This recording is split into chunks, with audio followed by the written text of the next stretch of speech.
তো ব্যবহার করা হয়েছে মাদার হিসেবে ব্যবহার করা হয়েছে B650 মাদারবোর্ড, আর সঙ্গে নিচে 7500 এর ভার্সন টাইপের। তার সঙ্গে সব থেকে দামি কস্টলি জিনিস ব্যবহার করা হয়েছে সেটা হচ্ছে 6050 এর সাথে গ্রাফিক্স কার্ড। আর সঙ্গে তার সঙ্গে নিচে MSI একটা 200 Hz এর সুন্দর একটা ব্যাটারলেস মনিটর।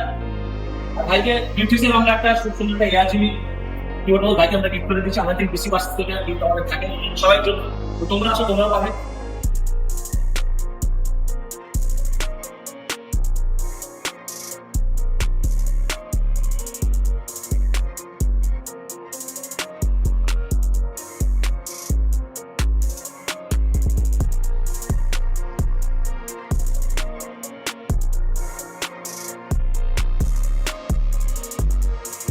সবাই জানে ম্যাটেরিয়ালসের দাম প্রচুর পরিমাণে বেড়েছে, এখন মার্কেটে ম্যাটেরিয়ালসের দাম প্রচুর, তাই আরো বাড়বে। তো আমাদের ভিউয়ার্স, তোমরা যারা এখন নিজের মনোরঞ্জন দিচ্ছে না পার্সেস করতে যাও, তোমরা যত তাড়াতাড়ি সম্ভব আমার সাথে যোগাযোগ করো।